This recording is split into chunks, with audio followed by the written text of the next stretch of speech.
the way society is set up today is that people want to see right now what people are doing and willing to risk. And I think right now we're seeing that athletes are willing to do different things. Entertainers are as well. So now folks are more open to not shutting up and dribbling. They're like, let me say my piece. If you believe we can change the narrative, if you believe we can change our communities, if you believe we can change the outcomes, then we can change the world. I'm Rob Richardson. Welcome to Disruption Now. Welcome to Disruption Now. I'm your host and moderator, Rob Richardson. Here with me is Alexys Feaster, and we're going to get a chance to talk to her about all her great accomplishments. Before I get to that, if you're watching us here on YouTube, please hit that like button. Please hit that subscribe button. If you're listening to us on Apple Podcasts, we'd love to have a review. That's how people can learn about all the great things that we are disrupting and helping to move social impact. That's our goal here, to really talk about how we can shape narratives, change narratives, and ultimately change constructs and change outcomes, particularly for the Black community and others really across the world. So we can't do that unless more people know about it. You can't be a famous secret. So appreciate that like, subscribe, and all you can do to review. But back to Alexys. Alexys, you have a very diverse past. So you're just recently the former senior director of player development of the NBA, and want to talk to you about some of that experience. You also had some run in politics. You were you were the national regional surrogate director for Barack Obama's reelection campaign in 2012, where you got a chance to interact with Jay-Z, Mariah Carey, John Bon Jovi, a whole bunch of people, and now you've launched your own business, Kinship Advisors, and you're also working on a new business I just heard about too. So it's just a really diverse background. I want to say we're honored to have you on the show. Thank you so much. I'm excited to be here. I was telling you earlier that you've had all my friends on here. So from John Rogers to Tamika Mallory, I feel special to be in this seat. So thank you. Well, we feel special to have you. So let's jump right in. I know you're from Washington, D.C. and had a lot of involvement in the community for a long time. Alexys, when you were a young, you're still young. We were super young, Alexys, and you're seeing yourself, and if you were to talk to your younger self, what advice would you give your younger self now, and what advice would you ignore? I think my advice to my younger self would be all based on not having any fear. I think if you look at the things that I've done in my career, and most recently now with the Kinship, at the end of the day, I did have a lot of fear making these movements, right? I think a lot of people have what's called Imposter Syndrome. So, I didn't come from a family that had a bunch of connections in politics or sports or entertainment. And so when I was getting into these jobs and industries, I knew I was super qualified. But every now and then when I was young, the fear would creep in. Like I said, the Imposter Syndrome. How did I get here? How am I here with Jay-Z and President Obama? Like, how does this happen, right? And the reality is that I would tell my younger self that I belong, right? Like, I'm meant to be there because I've worked really hard and because I've, put all the work in and actually really made a difference in the different places where I've actually, worked, right? So my impact has been great. And that's why I've been given these different opportunities to excel and succeed. And so what I would tell my younger self is, girl, you belong. This is your lane. Social impact is your jam. Helping Black communities and helping your people is your calling. And so I would really just instill that in my younger self. Like I said, particularly as I launched Kinship in January 2021 in the middle of a pandemic, I was like, I know I'm doing the right thing. But at the same time, I'm like, girl, you really about to be 40 years old and have a mortgage and really jump out there. So I would just tell myself, obviously don't have the fear because you're prepared and you're meant for this. And then what advice I would ignore is, so often people tell me and people I know, like, to focus on one thing, right? And I had a mentor of mine say to me, Richard Branson has hundreds of businesses. Warren Buffett has all these different things he does. Like, why is it that when people are talking to folks of color, they say, you need to just have your attention to detail and focus on the one thing. So I would ignore that advice for myself and for anyone else that looks like us. Obviously, you need to have, clear intentions and all of that. And it's not about having a plan B. It's really about the fact that if I see multiple streams of income, if I see overlap in what I'm doing and what I love to do across tech, across, music, across sports, then I'm allowed to put my pinky toe in all of it, right? Absolutely. Like, as long as I know how to handle it, as long as I'm able to balance and figure it all out and do all the things that I know how to do well. So that would be the thing that I would ignore is, I could do more than one thing. So, Alexys, as we talk about advice, I'm curious, you've met with some pretty prominent people. Jay-Z. Did you get a chance to sit down and actually have a conversation with Jay-Z, or was it in and out? Oh yeah. Okay, so multiple times. Yeah. All right. So I want you're in the room with Hov. You're in the room with Jigga. Like, what's the one piece of advice, or what's one thing you could think of from your conversations that you feel comfortable talking about that you just took away from the conversations with Jay-Z? I'm curious. Yeah. No. What's one piece of advice? I don't remember any advice that he actually said in particular, but there was a moment when I was working for President Obama and we were filming this Jay-Z piece around, exercising our right to vote. And I just remember feeling how he trusted me, right? So if you guys know Hov, he doesn't do a whole lot of like commercials, and you've just never seen him doing a whole bunch of things like that. But at the time, I just remember that, that he trusted me in that moment, right? And I remember he said, he's like, you got 2 questions, better be good. And I was like, oh no, we have 2 great questions. I was really prepared. And the producer. So what were the questions? I'm curious. What was the? This is 20 years a decade ago. I figured it was a Jay-Z. You remember this? Maybe not. It was, and it's on YouTube. I think we got like 2 million views or something like that from that piece that we produced. But I remember it being around, Black people exercising their right, and the fact that our ancestors fought and died for our right to vote. And so the question was around that, and he was answering that question. But I remember also that we all got excited, right? So the producer had a 3rd question. And I just remember being like, no, he only said 2. And so I was like, no more, I'm going to keep Hov's trust. I don't care about anybody else in this room, but this man told me 2. I'm so grateful. And I remember him saying to me after that, he appreciated that, right? Like he appreciated that I kept to what we talked about. And so that's something that stuck with me from Hov. It stuck with me from anybody else that I work with that's of influence. Is part of my credibility is that they're trusting me to do what I say that I'm going to do. And then I'm listening to what they're asking of me. And so that stands out. Like that experience really stood out. That's awesome. What about Obama? I actually met Obama a few times too, but I'd love to hear do you have any stories or takeaways or things that just stand out in your mind from meeting Obama? Yeah. Well, I'll give an example at the same event. Okay. No. Actually, no, that was a different Jay-Z time. I'm getting my Jay-Z times confused. You got too many Jay-Z times to keep track of. Like one of the few people in the world that can say that. Like I can't remember. It's just been so many times. I just can't remember. No, it's funny. It was both in 40/40 Club. So the interview was in 40/40. And then we brought President Obama to 40/40 for a fundraiser event. And I remember that, President Obama left and then he came back and he said, like, he literally walked up to me and said, I just wanted to thank you because I knew this was your event. Right. So I'm thinking, you don't know me from Adam. Yes, you see me at all these different functions, right. And he always acknowledges me because he's so gracious and amazing. But the fact that he recognized my work and he literally said, oh, I should have known this was you, right? Like I come to this event, it's fun. It's at 40/40. Jay-Z and Beyonce are there. You created this vibe. And like, so to him, I guess I had created this thing that he knew when it was Alexys involved in the event, right? And so for him to say that to me, that he knew that it was something that I was behind, just melt me, I was like, I can start working now. The fact that I've got like a brand, that he recognized that was special. I'll tell you my Obama story before we move on to the next question. It's pretty brief. So I actually met President Obama. I met him quite a few times before he had the pure title President Obama, when he was going on the road after he made like his speech at the Democratic National Convention. I guess that would be in 2004. So this was like in 2006 when, they go through that period of, are they going to announce? Are they going to announce? Is he going to? And he just kind of had to build up, and he was like the hot ticket. And he came to Ohio, and I actually got a chance to sit right next to him when I have the picture. It's like literally like we're like leaning back. It's like a picture I couldn't get nowadays. Like we're like leaning back. And I remember, like I was a huge fanboy. Then I was like, before I even run for office, it was like who I was looking up to, and I just remember him just being really just smooth and gracious. And he said, I remember he couldn't really hear everything, and he said, "Look, Rob, I'm deputizing you. I want you to go up there and talk to them to say, can they adjust the sound?" I like ran up there and did it, right? Did whatever he said. Right. But he was just so cool and gracious and thoughtful. That was my takeaway there. And that was in 2006.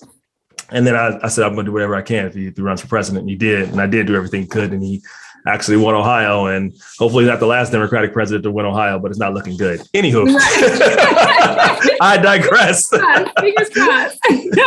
I digress. So let's talk about your life a little bit in the NBA and how that informs what you're doing now. I really want to talk about really a few things. You help advise. Did you do this? Did you help advise players about their transition out of the NBA while you were in the NBA, or you just do that now? No, I did it in the NBA as well. Okay. So talk about that if you can. Sorry to interrupt you, but talk about the challenges there, because I can imagine there's a lot of challenges from transitioning out of the NBA where you're like always in the middle of the arena. You probably have this kind of competitor edge where you have people screaming your name. You got that adrenaline, all those things that now you go, all of a sudden they don't exist. And obviously you have to find new sources of income, and life is different. Talk to me about some of the challenges you've seen and how you helped navigate some of the players through these things. No. So one of the things that I did at the NBA was, as senior director of player development, was really helping advise players off the court. So off the court meant, draft combine. So as they're coming into the league, we're talking about everything from the pitfalls of being professional to women to everything you could possibly. So you guys imagine. have real talks with them, like, look, you need to. Oh yeah, people are coming for you. Do all the things. Wrap it up twice. Be careful. Exactly. Yes. Be careful. Babies are real and all the other things out there are real. You're just trying to be, you're 19, focus on the game. So I was advising them coming into the league, during the league, and then absolutely, as they're transitioning out. But it is difficult, right? So we're because how do you reach them? Because I'm thinking about myself at 19, and you're right. And I'm like, I don't know. Like I had that level of fame, and women were coming after me left and right. Like it's amazing that more people don't screw up a whole lot, because it's hard. Like, so how do you advise them to that? Because it seems very, very difficult to come from that circumstance, and then you get to this level where, people are just telling you how great you are. 99% of them don't really care about you. Most of them are seeing you as a transaction. How do you go about advising them in ways that can actually reach them? Because it seems like it would be very hard. I think it would have been hard to reach me. Oh yeah, absolutely. And, at the end of the day, they don't know me, right? So your AAU coach, your mama, your daddy, your agent, like I'm the new person. Everyone at the league, we're the new people coming into your life. So first and foremost for me was always, how do we build trust? It doesn't happen overnight. Luckily for me, because they've met me at Combine, they get to rookie transition, which I'm sure you've heard of, which is like the 4-day thing where the guys are sequestered in a hotel. They can't leave. I'm always a team captain. So you've got 4 days of just me and my colleagues at the time. And so we're building this trust. So we're saying, like, I don't want anything from you. You don't pay my bills. I get my paycheck from someplace else. Like at the end of the day, like I'm just here to give advice. And for me, my tactic was always to connect them with other former players. So I would take guys to LA to sit down with Magic Johnson and go bowling and chop it up over dinner. And so like my thing was all about, how do you create a space and environment where they're young, right? So they're going to make mistakes. They're not going to listen to everything I have to say. But the idea was that, do they trust my feedback, right? Do they trust what's coming out of my mouth? If the answer is yes, then maybe every now and then what I'm saying or what I've said might pop into your head. And if the answer is no, then you're already, you're a non-starter, right? And so my position has always been for athletes, for, singers and entertainers when I work with them as well. Be authentically who I am. I'm from Southeast DC. I know what it's like. I've got friends and I don't have any baby daddies, at this stage in my life, but I know a lot of people who do.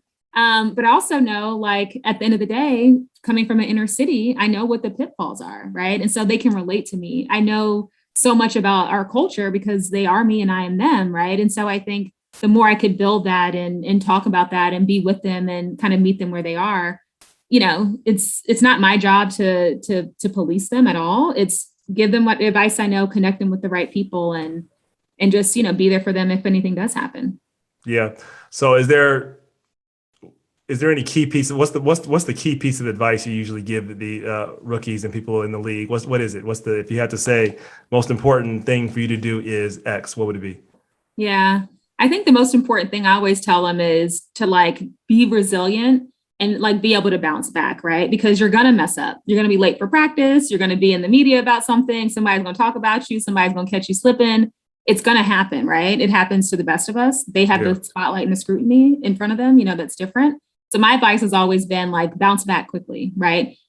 Talk to people who you need to talk to. If you need therapy, get that too. but don't just go inward, because so often, people get embarrassed from their mistakes, right? And what do you do when you get embarrassed? You're like, I don't want to see anybody. I don't want to talk about anything. I just want to be here and sulk. And that's just not the way out of it, right? The proper way is if you can, just know that you're human, right? And the same way that we say that they're more than an athlete, these are men first. These are 19-year-old men first. So that's always my advice to them is we've all made mistakes and just bounce back.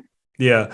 I mean, my advice would be to make sure you always have somebody on your team, that you empower someone on your team to look out for your best interests, even when you don't agree, because you have these athletes, especially if they've been good for a long time. And I know that many of them become friends and go on to do very well.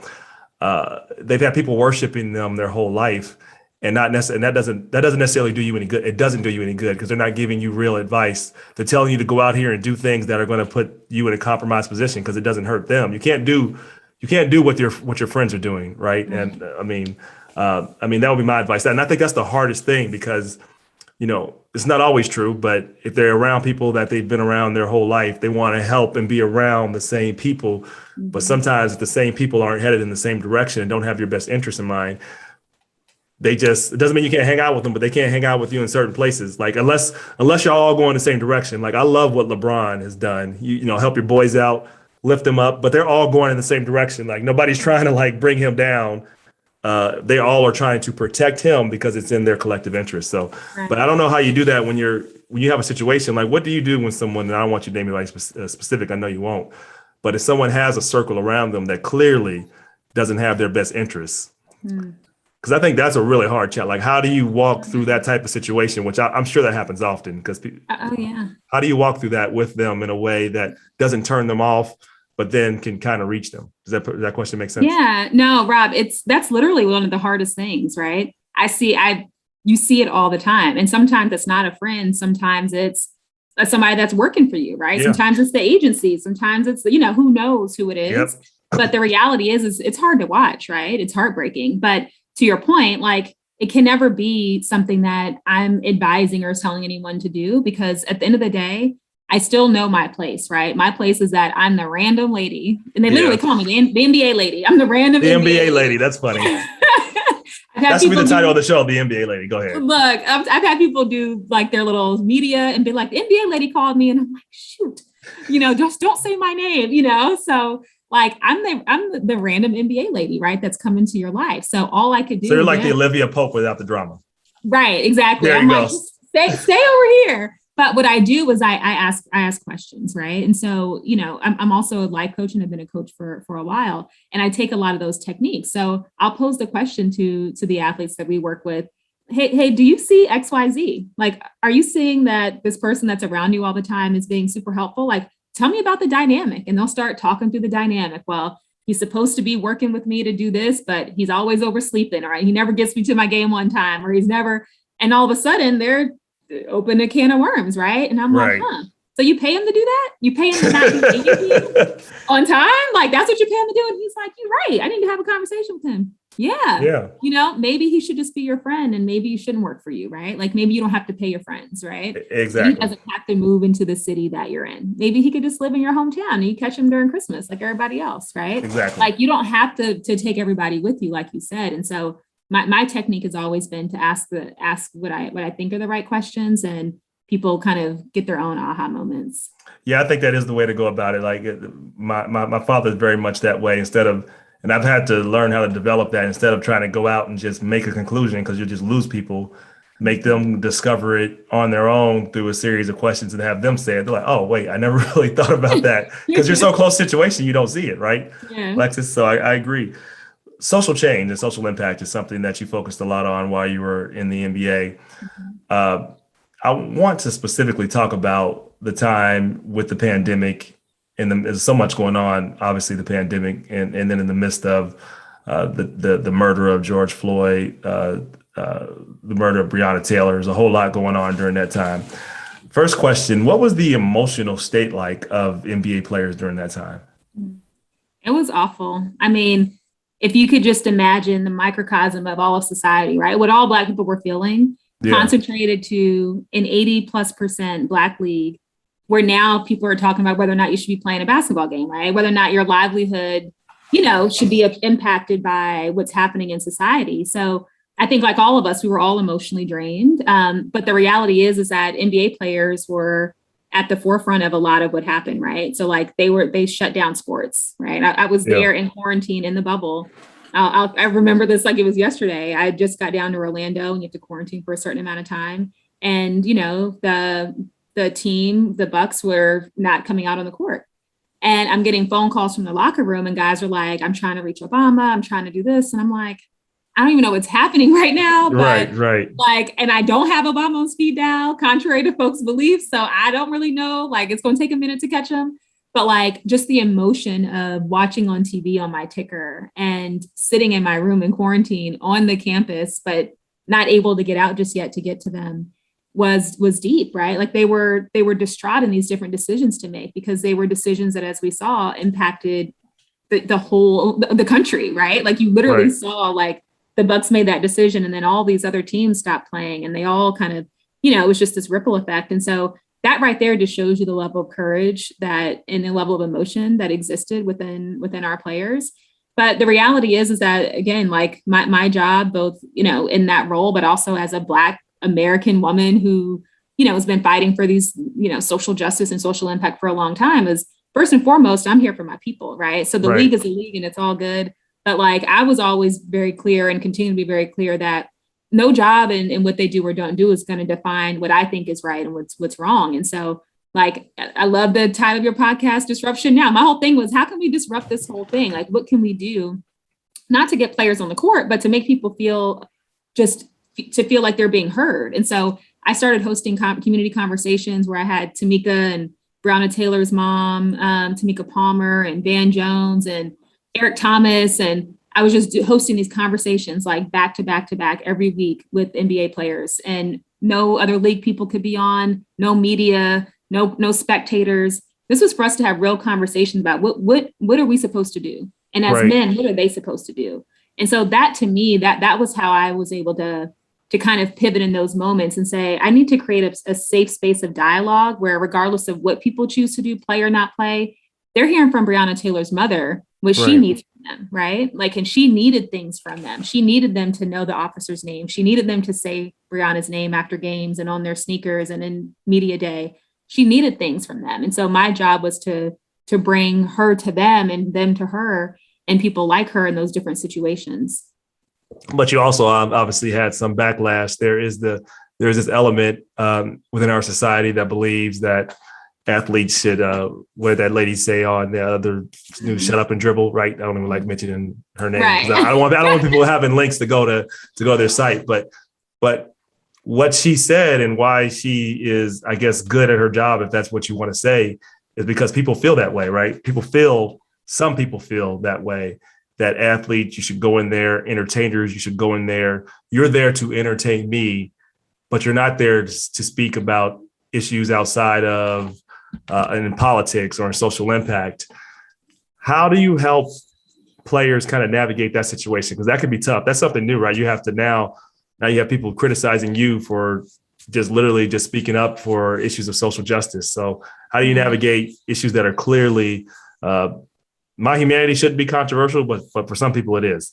So how do you navigate that through the space? Because the other model used to be that, they wouldn't say this, but athletes in the past and some of the 80s and some of the 90s, they kind of did shut up and dribble, right? That was what their model was. That's the best way to make money, is to, you're quiet and make as much money as you can. How do you advise athletes through this process when I think it's changed some, but there's still backlash? Yeah. No, for me, the backlash, I'm like, my advice to them is backlash doesn't matter to me. And I say the same thing to them, right? Like, Are you going to let the media backlash or the fans who you don't care about backlash? Obviously, they care about the fans, but the fans who are saying this about you are the fans that you want to lose anyway, right? Like, I think that's the reality, is that you don't care if the person who's saying that buys your jersey or not. Unfollow me, all of that stuff. I think the bigger reality is that you're right. Like, back in the 80s and 90s, athletes didn't feel as empowered because somebody has to jump out there and take the step, right? And I think what you've seen now is that we've got players that are willing to risk it all. So you see LeBron and all these other guys like speaking out, But then you see the Jaylen Browns and, you see these, the Malcolm Brogdons, and they're like, I will drive to Atlanta and be in a march and I just won't play the game, right? Yep. I will go and do what I have to do. The Jrue Holidays of the world, who I work really closely with, is like, I don't even want the paycheck. I'm going to give this all to Black-owned businesses and Black nonprofit organizations and the cities that I love, right? So people are sacrificing their money, their time, their energy. And that to me is why you're seeing this shift, right? Is because people want to see somebody else do it.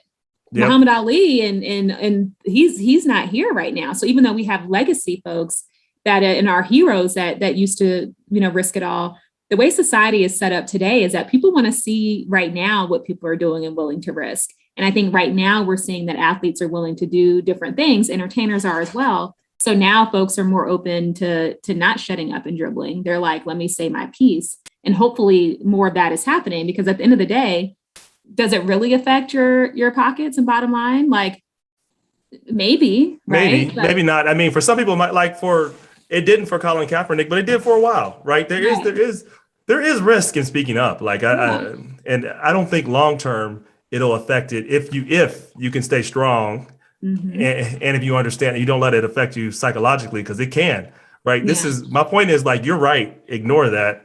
But it can also be tough when you're just hearing people say things that are just untrue. They're going after you. And, I'm used to it. I ran for public office. LeBron is used to it just because LeBron's been doing it forever. But some people may not be used to that and don't know how to deal with the media and also in the traps they try to set for you. So it's tough. I mean, people look at athletes and say they make millions of dollars, which they do, but that doesn't make them not human. That doesn't mean that they don't go through issues.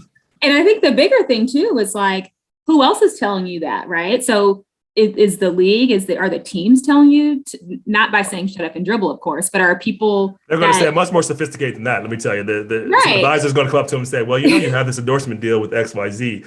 They actually support President XYZ. And look, I know he's racist. He's a jackass, but like, maybe you don't have to be the one to go out and say something about that, because we have these deals with these people. That's my guess how the conversation goes. Yeah. And luckily I'm not in those, but that would be my guess too. Right. And so I think to me, that's even harder, right? Because you're in the public eye, you're used to the fandom, you're used to the media. And of course you have feelings and all of that, and I can't imagine. I think about it all the time, how these guys are able to handle the public scrutiny. The other piece though, is that what if it's somebody that you trust that's saying that to you, right? That's saying you shouldn't speak out. What if it's somebody that's advising you, to your point? I think that's the harder conversation to push back on. And I think that's the other piece that you're seeing now, is that it's the brotherhood and the camaraderie of athletes all across sport, period, that's making individuals feel like they can say more and do more, because now there's this brotherhood, right? So it's like you can say back to the naysayer that's in your corner, like, hey, like, I respect your opinion, but this is my life. And this is, I'm the Black man in America here. So this is something I have to speak up about.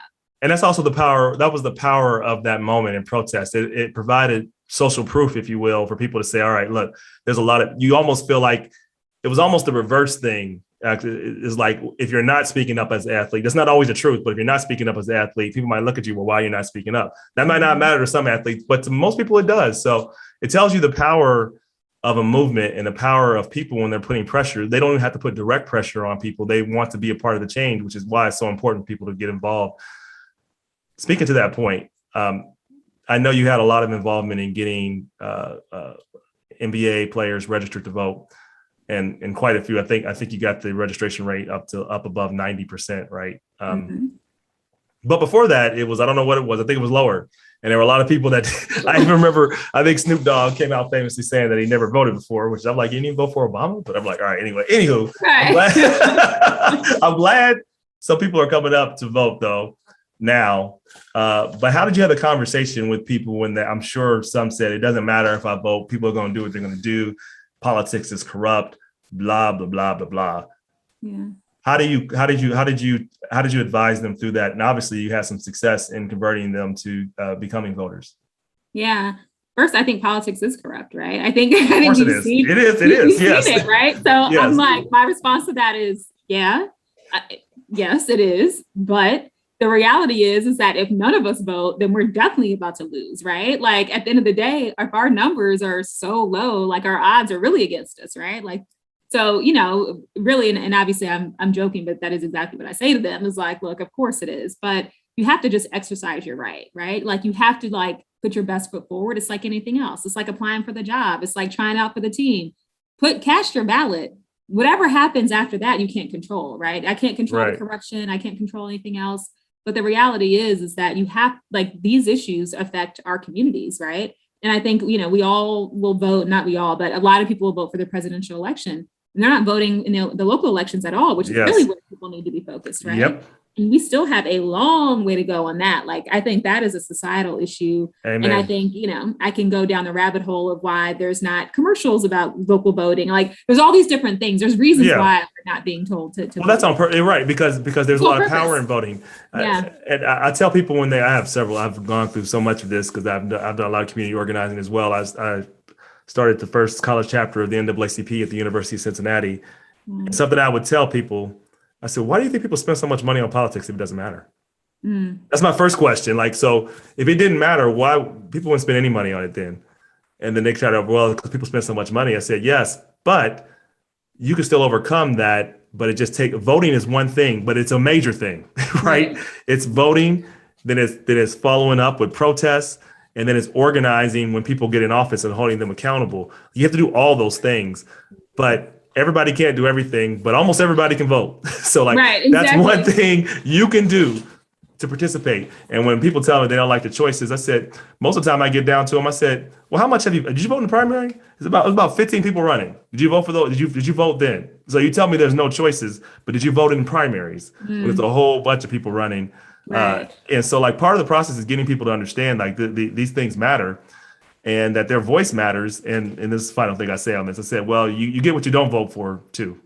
No, that's exactly right. And I think that's how, to answer your question about how we got the registration up, luckily we had Donald Trump. Like, exactly. I'm literally like, I would literally. You just say, here, look, you want this more? If he wins again, it's your fault. That was my line. If he wins, it's your fault. I just want you to know that it is your fault if he wins again. Like, and of course, like the collective of that, of the inaction, is exactly, I think, what would have happened, right? And so even though the people didn't love the choices, and I heard that a lot, right? Like people did not love the choices that were in front of us. But really my feedback would be, at the end of the day, do you want it to be Trump again? Like, can we afford as a nation for this to happen? And because collectively the answer is no, vote for whoever else it is that you want to do. That ain't him, right? That's what I'm saying, yeah. Whoever. And if that meant that I had to walk around the bubble with my sign, with my QR code, going up to Kauai and like, please put your QR code, like register. But at the end, as soon as he finished, he high-fived. He's like, man, like, let's take a picture. Like, it's a big deal. People voting for the first time. And that's how I tried to make it fun, right? I tried to make it celebratory. I tried to make it something where we took a picture and sent it to the grandma. Like that to me was. That's smart. That's smart. Yeah. That's a smart way to do it in the community, like make it engaging, make them feel empowered through the process. I mean, you're right. Versus that's why I say, even though Snoop Dogg said he never voted till then, I'm like, we gotta praise these people. I don't want to attack him because he is voting now. So let's he's headed in the right direction. Yes. And I think that that's a lot of us, are 30, 40 years old voting for the first time, because again, from our upbringing, we didn't see it. That's so frustrating. I got to say, it's so frustrating though, because being on the other side, running for office, and seeing that, like I remember a couple of years later, no, it might've been 2020. I can't remember. I was talking to a woman in Ohio and I was volunteering for something with the NAACP Youth Council. And I told her I ran for office. I said, oh, that's great. And then I don't think she even voted during that election. She said, I didn't vote in that election. And what to say? I just got to gather my. I said, well, I mean, but this I try to explain, like, this is why though, right? This is like, good people do run, but she didn't even know I was running. But part of it is like, how didn't you know? It was like, you didn't, like, we have to get involved in these things. And like, just because you don't like who's running for governor, there's people running for treasurer, there's people running for secretary of state, there's people running for prosecutor. And those people have a very direct effect on your life too. We just get lost. We get into it. We get into a very entertainment with our politics. It's like only if it's president, those things matter. Those things matter, but they probably matter the least compared to everything else. So exactly, yes. If you can help us there, let me know. Right. Well, that's why we have such a long way to go there, because I think people, and people still don't know when it's time to vote for their local election. So that was my point back to societally, it's done on purpose, right? Like we can see a million Coke commercials in the Black neighborhood or the Cheetos commercial, but and I'm not talking about the rival campaign commercials. I mean, like the straight up, this is your local election. It's time to vote now. We don't care who you pick, but like, this is the time of year to do that. And like, I don't understand why that doesn't happen, but it's clearly intentional. Yeah. And then last point on this, I'll say what Democrats should do, because they should have a strategic focus on this all the time, because when voter participation goes up, just right now, Democrats tend to win, but it's also better for democracy. My hope is like, we vote enough regularly, Republicans will start at least trying to pretend or do something to pivot on their policies, because they'll have to. But I think as Democrats, then they need to come up with policies to engage from the beginning and not just reacting towards presidential elections. Because I think I blame the Democratic Party in some of how they do things too as part of the problem. Like their focus has been very much, all right, we got a presidential and congressional election. Let's figure out how we get people to vote in 3 months before the election. And then after that, everything shuts off. And then we kind of repeat the cycle. That's what I think, versus the Republican side, they're very strategic about winning every single seat, every single time, and making sure that their voters are inspired and get out to vote no matter what. And so I think that's part of the problem. I think more people don't want their policies, but they are better at motivating their people and keeping them motivated, which is a big issue. So anyway, I digress. Yeah, you're right. Now, speaking from experience, I had to do a little, I had to just put that out there a little bit. All right. I want to talk more about what you do with your company and then have a few kind of wrap up questions. I read in one article that you like to advise women and people in life really through your business and Kinship Advisors, and make sure to give us a link and we'll put that up there so people can know where to go. But one of the things you say is that you want people to recover from going on autopilot in life. Tell me what you mean by that. Yeah. No, you read deep. No. So, I do. I read. I research. No. So it literally happened to me. So, and that's what I refer to. So I think for many of us, myself included, I got to a place where I had like my dream corporate job, right? So I'm at the NBA. Granted, I did have the coolest job there. Like, that's a pretty cool job. I did have the coolest job, but also like I got used to the routine of what it means to work in a corporate environment, right? And I think that happens to a lot of us, whether or not it's corporate environment or whatever it is. We get an autopilot in life where you wake up, you go to work, you do whatever task is necessary. But for us, at the league and with what we did, we were very events based. So we knew it was draft combine, rookie transition, the draft, the all-star, everything was just always the same. And we just don't disrupt our lives enough, right? Like we're just consistently saying, not that you can't have a peaceful life and not that you can't have a consistency in your routine, but the reality is that we're going on autopilot in the way that we think and the way that we challenge ourselves. And so I found myself feeling that way multiple times in my life, but more recently, which is why I started the Kinship, is I would wake up in the NBA bubble and I would see, my brothers struggling. And I would talk to them and it would be like, man, how come there's not a person that we could just talk to about the impact that we want to make? Why is it that we have to talk to the league or our agent or people who really don't know how to do this work? And I always knew that this is my calling because I've done this across my career. And the reality is that it took me thinking about why I wanted to stay in autopilot. Like what were the benefits of me staying in the same position? And the reality is that there were none, right? So I want to create generational wealth for me and my family. I'm not doing that working a 9-to-5 job. It's just not how it works in our society, right? Not how it works in America. Nope. It's not how it works, right? It's what we're taught. It's what my grandmother was taught. It's what my parents were taught. We were always taught to make enough money to pay your bills, to have a roof over your head. It was never make enough money to create anything, or it's not how our culture was brought up, right? Yep. And so I started to think about that, right? So I'm in autopilot, I'm going to work this job and I'm going to have just enough to pay my mortgage, right? I'm like, this don't sound right. This isn't what God has on my heart. What's my way out of it? Same thing with so many different things. I know that I have a solution to help these young brothers I'm talking to every day, but do I really want to work that hard? Right? Like, do you really want to work that hard? And my family says to me all the time, literally just last weekend, someone in my family said, when are you going to stop working so hard? And I'm like, when I'm have generational wealth for our family. Yeah. I'm And good. you won't stop there. It's in your DNA. Yeah, it's just part of who you are. Like I could also have, it would be much easier to do, to not start a NFT marketplace. It would have been easier just to Right. really invest in real estate. And I could have gone on autopilot, but I wouldn't be fulfilled. So I don't, it's not all about money. Like you need money to make impact. I always tell people, do not get it confused. Like Yes.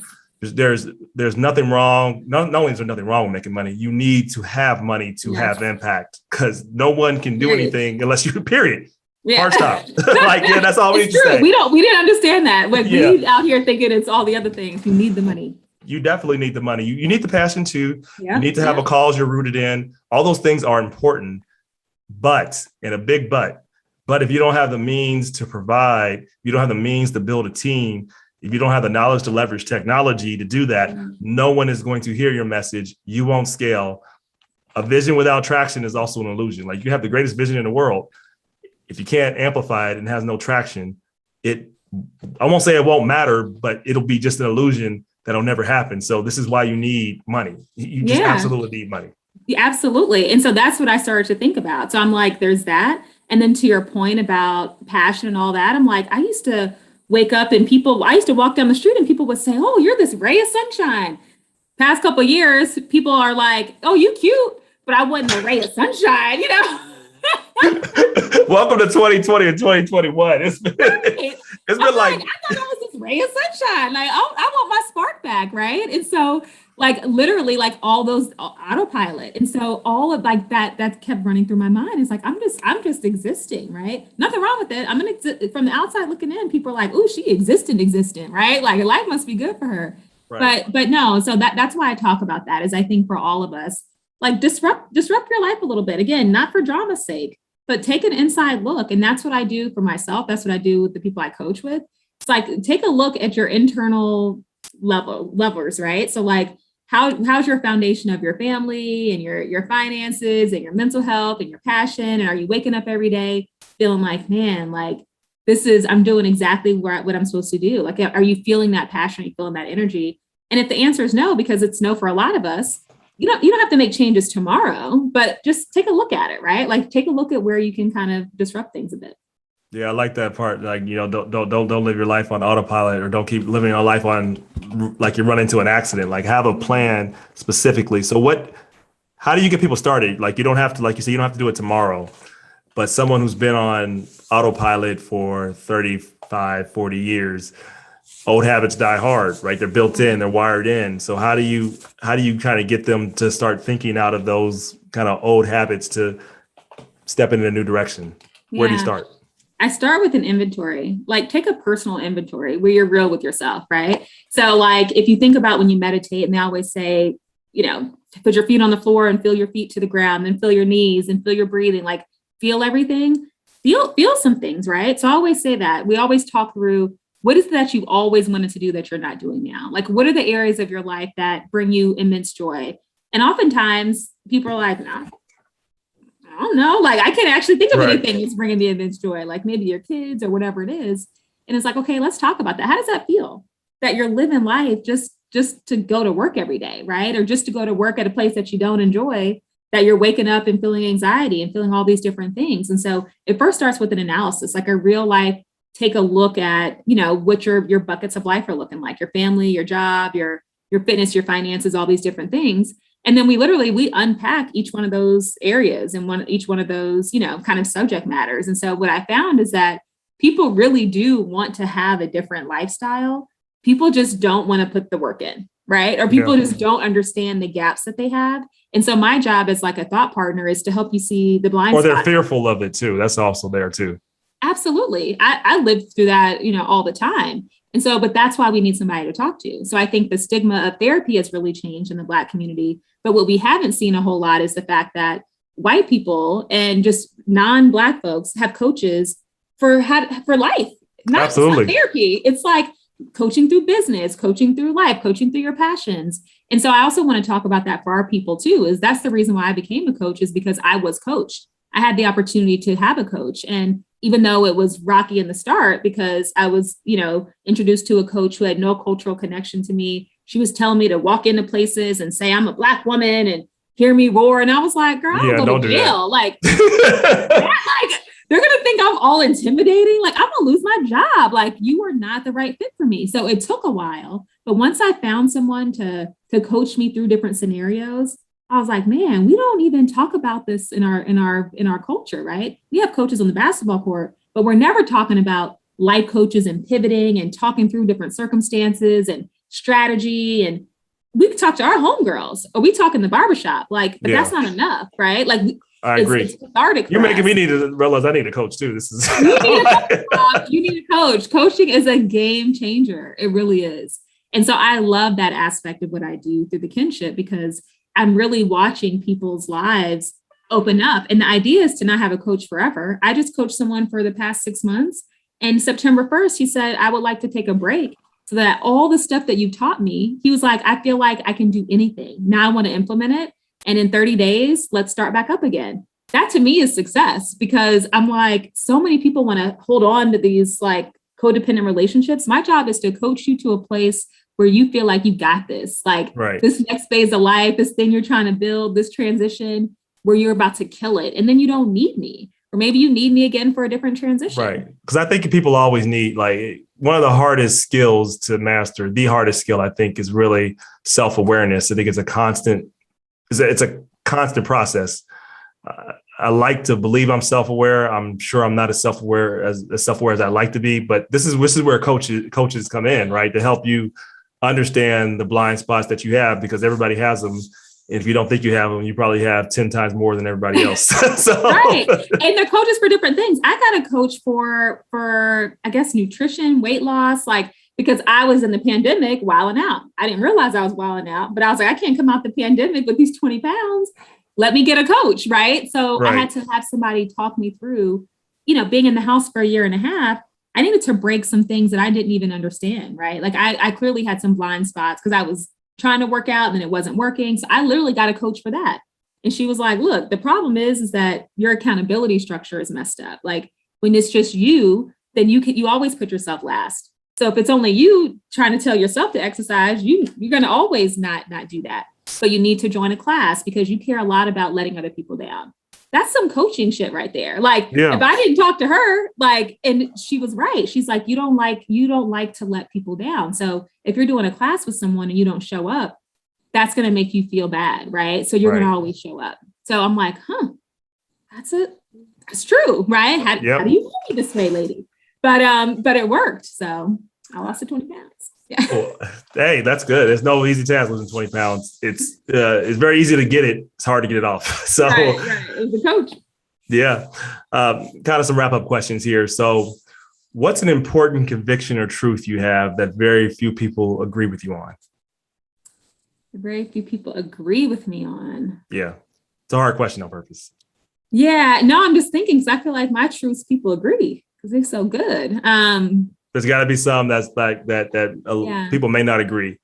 Yeah. No, I'm thinking maybe it's that social impact is like, for me, I think that the work that we're doing is all about community. And I think some people think that social impact, social justice, all these different things are an individual's game, right? It's like, what is Rob going to do to make an impact in his community? And like, it's on you to make those choices. It's on you to determine how much you want to get involved or how much you don't.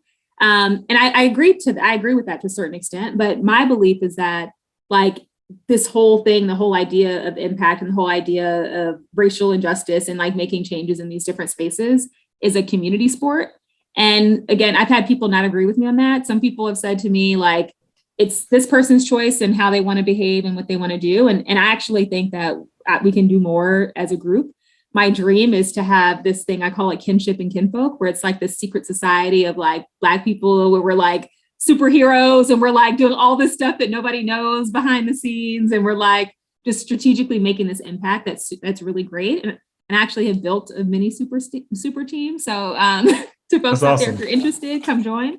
So I guess, I mean, that's the I'm interested. I'm interested. I want to hear about it. I definitely would like to be I'd like to be a part of the superheroes. Yes. And so I think to me, a lot of people are like, you can move faster in some of these ways, kind of maneuvering on your own. And I don't agree with that. So I would say that's the first thing that comes to mind is I've had to kind of argue people down sometimes to say, no, we need to become this collective of people. I completely agree. I mean, that's part of what we want to do with Disruption Now, is connect us more globally to have social impact. Second question, a time you failed or had a setback and how that helped you to become a better leader or a better person. Yeah. So I would say I had a setback. This is a long time. I've had many since then, but what comes to mind is when I moved out to LA, I was in the PR entertainment industry, but I wanted really badly to work in sports. And so I interviewed for a team. I would literally leave my job in the middle of my lunch break, nowhere near. I was working in Burbank at a studio, a TV studio, and I would drive all the way downtown to LA, which is really far. And I would be like 2 hours late back to work. Everything in LA is far. Everything in LA is far. But I would do this drive because I was low key trying to get a new job, right? And so I would lie to my boss and be like, I was sick at lunch and, all this different stuff. Make a long story short, I got offered a job at an NBA team, and came to meet the team president. And he immediately was like, you're in the wrong place. Come to find out, he said, there's no way I would hire a Black girl to do this job. He was like, she's probably going to sleep with the players. This is going to happen, blah, blah, blah. We can't afford the liability. And they retracted my job offer. I was unemployed for a year and a half, sleeping on my cousin's floor. And I felt like a whole failure, right? Like, I'm telling my family that I can do this. I'm moving to LA. My family didn't come for money. So I'm out here, like I said, sleeping on my cousin's floor. Wow. And that to me was such a failure of a moment that it turned me off of sports for a decade. I didn't work in sports for 10 years after that. And it came full circle, though. It was a life-changing moment for me because a couple things. I was like, women, clearly they don't like women. They don't like Black women. The NBA is some trash. Like, this is not going to be a career path for me, even though I really was convicted that this would be my calling. Fast forward, though, a decade later, when I started working at the NBA, Adam Silver took the team away from this team owner. The other person from that team that was let go or whatever was the president of the team, who said that he would never hire a Black girl. Wow. That's karma for you. That's karma. It took a decade, but it was karma. But there were so many lessons that came in that for me. Like, I stayed in LA. Like I said, I was unemployed. I had all these different things.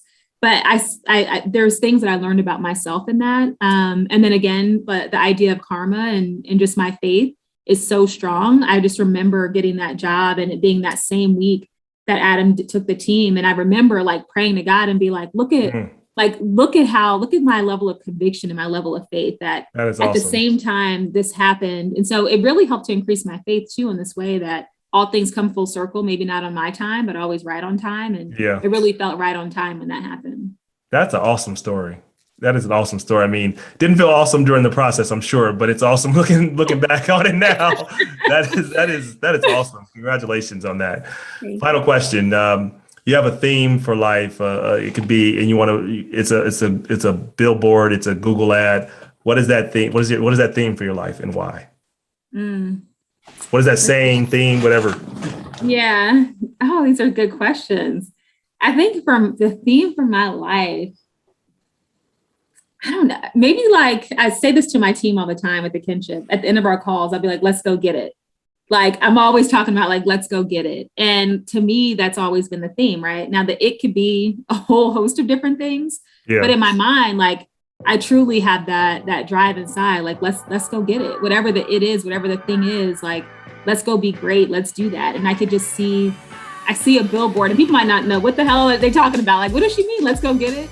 But I say it to my team, so it comes to mind, like, let's get to it. So, Alexys Feaster, it's a pleasure having you on the show. Let's definitely stay in touch. Definitely want to be on that superhero team. Appreciate you coming on. Thank you so much. Thanks so much.